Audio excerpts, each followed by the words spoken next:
Hi, everyone. Good morning. Happy Tuesday to you. I hope your week is going great. Today, we're talking about 12 ways that you can get your child to listen better. We always, as parents, are wondering how we can get these kids to listen. Why aren't they listening? Why do I have to repeat myself? Why is it always a negotiation? Why is it so frustrating? And often, it is the way you are asking, is the way you are speaking to them that causes them to A, ignore you, negotiate with you, talk back to you. Remember, you're always their role model.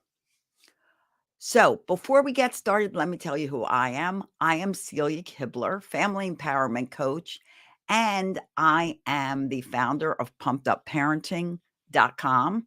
I'm the founder of Fun Fit Family Fitness, and I'm the founder of the International Day of Calm. I am also a mommy of 5 kids, 2 I gave birth to, and 3 I gained from marriage. I've been successfully parenting a blended family for over 26 years. I'm the grandma of 9 grandchildren. I'm the author of Raising Happy Toddlers, How to Build Great Parenting Skills and Stop Yelling at Your Kids, as well as 3 children's books, all about me. Being different is fun, and I am grateful. And I've been working with and coaching and teaching parents and kids for over 40 years, as well as 40 years of real life parenting experience. And what I do is I provide parents with the skills, the training, the techniques that they need to overcome the generational cycles of dysfunction and abuse, stop yelling at their kids, and really create childhoods that everyone can blossom from. Wouldn't it be great if we created a generation of kids that did not have, or a generation of adults that did not have to recover from their childhood? Okay, so as we get started, above in the comments, there should be a link for you to provide me with your name in the StreamYard platform. So if you would, please say hello, and that way I can see your name. Otherwise, on Facebook, it'll just say Facebook user.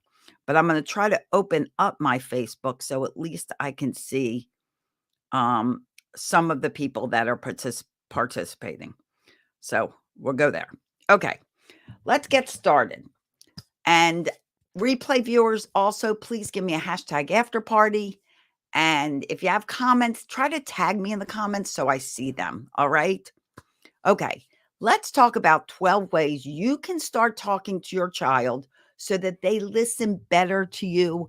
They follow the directions that you're giving them. They're basically overall more cooperative. I'm not a big fan of the word obey unless you're talking about animals. For children, let's replace the word obey with cooperate. Cooperate. We want our children to cooperate. We don't want them to obey. We want them to use their minds. Okay, this is really important. The way you may be giving direction is too complex for your child, depending on their age. Now, teenager, you could say, clean up your room. Toddler, you say clean up your room, that is too general. Or clean up the toy room, or clean up your stuff is too general instruction. When kids are young, early elementary, stuff like that, very often you need step-by-step instructions. So instead of clean up this playroom, you can say, could you put the books on that shelf, please? And after they do that, could you put the cars in that bucket? Could you put your puzzles in that box? Whatever it is, step by step. And then when they're done, be like, wonderful, you cleaned up your room. And after you've done that a few times and they've learned that step by step, just like as adults, we learn any process, and you keep saying the general instruction of achievement, they will then learn that clean up this room means clothes away, bed made, laundry, whatever it is. books on the shelves, they will understand the process of that general direction. So be sure to give specific directions, not general directions.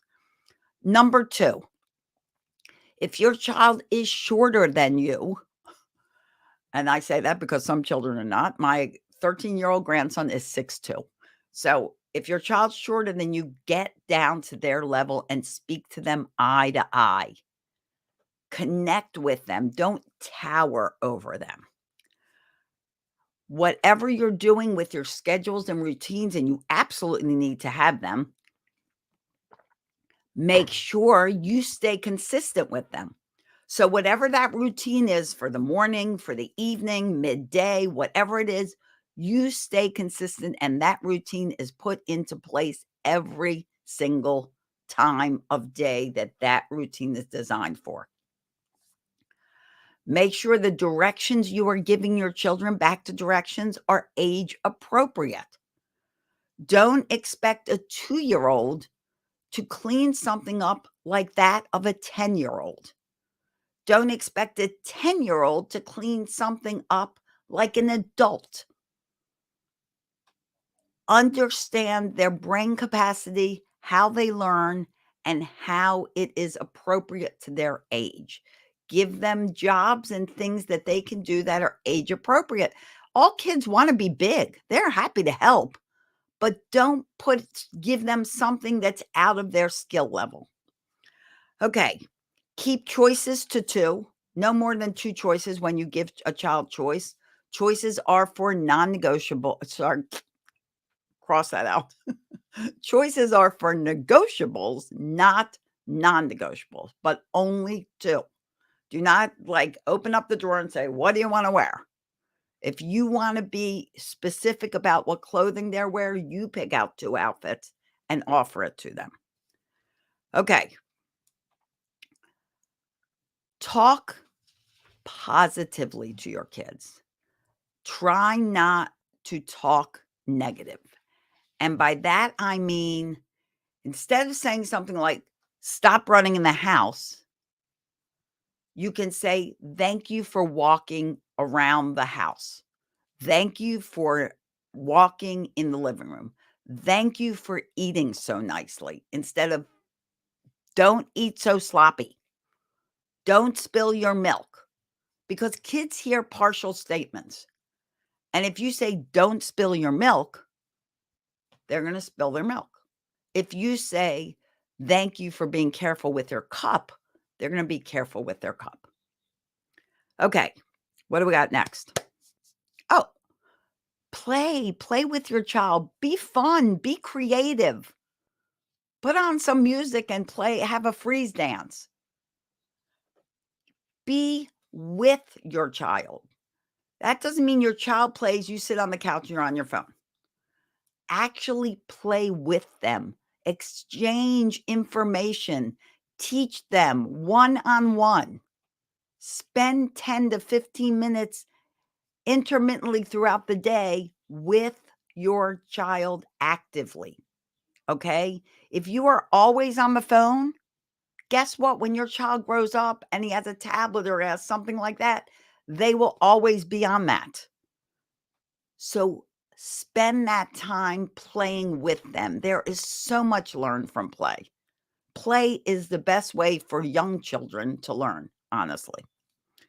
And be creative, like give them let them paint, let them use all kinds of clays and things like that, build things. Go outside, dig in sand, dig in the dirt. Be creative with your play. Everything is a lesson. You can help them learn and build their speech and build their knowledge by making everything fun and teaching along the way. Okay, next we got speak respectfully. If you want your child to be well-mannered, you must be a well-mannered adult. If you sometimes use your manners, your children will also sometimes use theirs. You are never too old to use manners. Use please, use thank you, use excuse me, do all of that so that your child mimics you. Your child is not born with the words in their head. They have to learn language, and they are going to learn whatever language you are role modeling for them. If you're cussing, they'll learn cuss words. If you're not using your manners, they're not going to use manners. If you're always angry and yelling, they're going to always be angry and yelling. Be what you want your children to be. No one else is a stronger role model to them than you. Okay, and guys, if you have questions, put them in the comments. I hope this is helping. Tell me from a scale from 1 to 10 how useful this is to you. Also, remember that these are all action steps that you can start doing today. When this live is over, pick one of these and put them into action. It's going to make a big difference. Okay. Number 9. A good communicator is also a good listener. Make sure you are listening to your child. Listen with your eyes. That means just like I'm looking at you, you look at your child. This guy, this phone guy, put it down. If you are holding your phone in your hand and your child is trying to speak with you, you are sending the indirect message that this phone is more important than you. Why else would it be in your hand? So put your phones down. Another thing to remember is with all the electronics in the world, you're not just role modeling behaviors. You're not just role modeling language. You're role modeling electronic usage. And if you are walking around the house always with a phone, when they get a phone or they get a tablet, it's going to be in their hand too. And you're going to be yelling at them to put that down, when that is something you directly taught them. Please don't punish your kids for things you teach them. Okay, where are we? Compliment their hard work. Compliment their good behavior. If they're working hard on something, let them know how proud you are for doing such a great job. Because ultimately in life, we want to always do our best. Whatever you're working on, you want your children to put forth their best effort. You want them to do their best. You don't want them just scribble through homework and turn in a half completed paper or a paper that their teacher can't even read. You want them to put forth the effort, because you know what? In schooling, in life, the outcome is going to be in accordance to the effort you put in. So the outcome is kind of irrelevant. The grades are irrelevant, because if your child works their hardest and their best and they get a C, that C is their best work. So we shouldn't get upset at them. If they're goofing off and not doing half of their work and haven't turned in half their homework and they get a C, that's different, because then they have not put forth their best effort. But sometimes our best effort results in something that we weren't really hoping for.